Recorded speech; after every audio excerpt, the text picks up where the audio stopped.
عمران نے کہا جی ہاں، برمودا ٹرائنگل وہی ہے، لیکن بلیک وے برمودا ٹرائنگل سے ہٹ کر گزرتا ہے، کیپٹن شیل نے کہا۔ کہاں ہے ذرا بتانا، عمران نے کہا تو کیپٹن شیل نے جیب سے بالفائر نکالا اور نقشے پر جھک گیا۔ یہ دیکھیں، یہ شمالی کینیڈا کی مشہور بندرگاہ ہے فائرلینڈ۔ اس بندرگاہ سے ہم افریقہ کی طرف جائیں گے تو ایک اور جزیرہ آتا ہے جسے ازاگڈ کہا جاتا ہے۔ اس ازاگڈ سے ہم جزیرہ کیپڈے کی طرف جائیں تو یہ رستہ بلیک وے کہلاتا ہے۔ اس کے ساتھ ہی برمودا ٹرائنگل ہے، اور اس نقشے میں آپ نے جہاں ہورنگ دکھایا ہے وہ ازاگڈ اور کیپڈے کے درمیان ہے، کیپٹن شیل نے کہا۔ ہاں واقعی یہ رستہ محفوظ بھی ہے اور شارٹ کٹ بھی، اس طرح ہم براہ راست ہورنگ پہنچ سکتے ہیں، عمران نے اس بات میں سر ہلاتے ہوئے کہا۔ لیکن عمران صاحب، کیپٹن شیل کے مطابق یہاں خوفناک سمندری طوفان بھی آتے رہتے ہیں، اس صورت میں سفر کون سا ذریعہ اختیار کیا جا سکتا ہے؟ صفدر نے کہا۔ ہر وقت وہاں سمندری طوفان نہیں آتے، لیکن اکثر آتے رہتے ہیں۔ اس کے علاوہ سنا ہے کہ وہاں پانی کے اندر ایسی چٹانیں موجود ہیں جن سے جہاز ٹکرا جاتے ہیں، اس لیے اس رستے پر جانے والے 10 میں سے 9 جہاز تباہ ہو جاتے ہیں، اس لیے اسے بلیک وے کہا جاتا ہے۔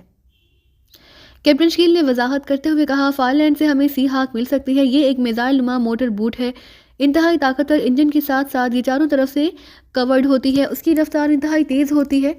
اوکے، پھر ایسا ہے کہ تنویر، کیپٹن شکیل اور جولیا، تم تینوں بلیک وے سے سفر کرتے ہوئے ہورنگ پہنچو، جبکہ میں دوسری ٹیم کو لے کر عام راستے سے پہنچنے کی کوشش کرتا ہوں۔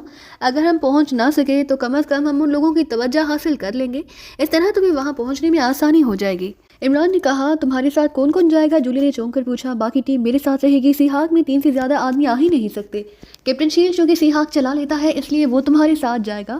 تنویر ڈیشنگ ایجنٹ ہے، اس لیے اس مشن میں اس کی شرکت انتہائی ضروری ہے، اور جولیا کا ساتھ اس لیے ضروری ہے تاکہ تنویر کے ڈائریکٹ ایکشن کو مناسب حد تک بریک لگائی جا سکے، عمران نے مسکراتے ہوئے کہا۔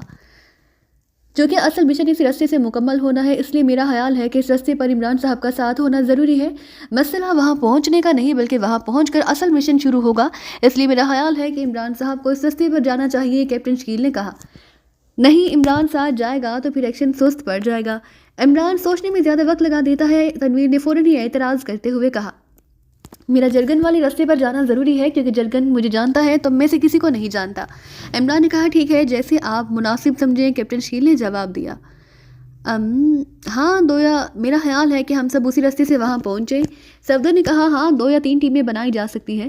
جولی نے کہا، نہیں، اس کا کوئی فائدہ نہیں ہوگا، تم اگر چاہو تو میرے علاوہ اپنے ساتھ ایک اور ممبر کو لے جا سکتے ہو۔ عمران نے کہا، اگر ایسی بات ہے تو پھر چوہان کو میرے ساتھ بھیج دو، تنویر نے فوراً کہا۔ اس ٹیم کی لیڈر جولیا ہوگی، اس لیے انتخاب بھی جولیا ہی کرے گی، عمران نے مسکراتے ہوئے کہا۔ ٹھیک ہے، مجھے منظور ہے، تنویر نے فوراً کہا۔ میرا خیال ہے کہ میں اپنے ساتھ صالح کو لے جاؤں، جولیا نے کہا۔ پھر تو کیپٹن شکیل کی جگہ صفدر کو ٹیم میں شامل کرنا پڑے گا، عمران نے جواب دیا تو کمرہ بے اختیار کہکہوں سے گونج اٹھا۔ پھر اس سے پہلے کہ ان کے درمیان مزید بات چیت ہوتی، فون کی گھنٹی ایک بار پھر بج اٹھی اور سب چونک کر فون کی طرف دیکھنے لگے۔ جولیا نے ہاتھ بڑھا کر ریسیور اٹھا لیا۔ جولیا بول رہی ہوں، جولیا نے کہا۔ مس جولیا، میں سلیمان بول رہا ہوں، کیا صاحب یہاں موجود ہیں؟ دوسری طرف سے سلیمان کی آواز سنائی دی۔ ہاں، جولیا نے کہا اور ریسیور عمران کی اور بڑھا دیا۔ عمران بول رہا ہوں، کیا بات ہے خیریت؟ عمران نے ریسیور لیتے ہی کہا۔ کرنل فریدی صاحب کا فون آیا ہے، انہوں نے کہا ہے کہ آپ جہاں بھی ہو فوراً ان سے بات کریں، کوئی ایمرجنسی مسئلہ ہے۔ سلیمان نے کہا، اچھا ٹھیک ہے۔ عمران نے کہا، پھر کیڈل دبا کر اس نے تیزی سے نمبر ڈائل کرنے شروع کر دیے۔ Islamic security council. رابطہ قائم ہوتے ہی ایک مردانہ آواز سنائی دی۔ پاکیشہ سے علی عمران بول رہا ہوں، کرنل صاحب سے بات کرائیں، عمران نے سنجیدہ لہجے میں کہا۔ یہ سر، ہولڈ آن کریں۔ دوسری طرف سے فوراً ہی مؤدبانہ لہجے میں کہا گیا۔ ہیلو، فریدی بول رہا ہوں، عمران، میں نے تمہیں کال اس لیے کیا ہے کہ مجھے اطلاع ملی ہے کہ کریمیا کی ایک سرکاری تنظیم سٹاکس تمہارے گرد گھیرا ڈالنے کی منصوبہ بندی کر رہی ہے، شاید اب ان کے کسی ہیڈ کوارٹر کے خلاف کارروائی کرنے جا رہے ہو۔ کرنل فریدی نے کہا، آپ جیسا روشن ضمیر پیر و مرشد جس کا ہو اسے فکر کرنے کی کیا ضرورت ہے؟ عمران نے مسکراتے ہوئے کہا، میں سمجھ رہا ہوں کہ تم نے یہ بات کیوں کی ہے۔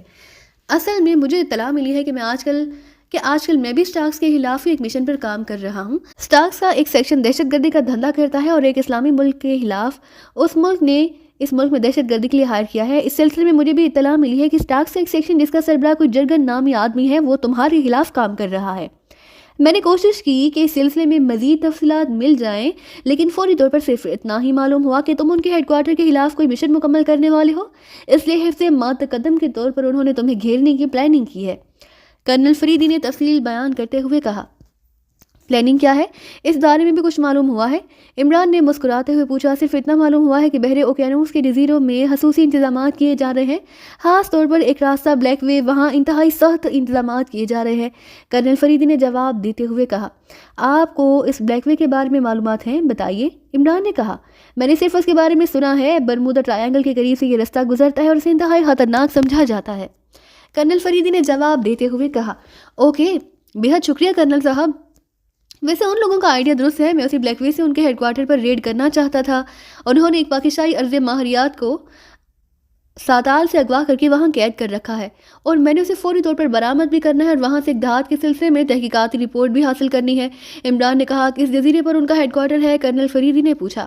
ہورنگ نامی جزیرہ ہے، لیکن نقشوں میں سے ظاہر نہیں کیا گیا، میں نے ایک قدیم نقشے کی مدد سے اس کا سراغ لگایا ہے، عمران نے جواب دیتے ہوئے کہا۔ ہورنگ؟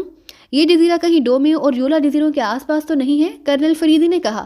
جی ہاں، وہی ہے، عمران نے جواب دیا۔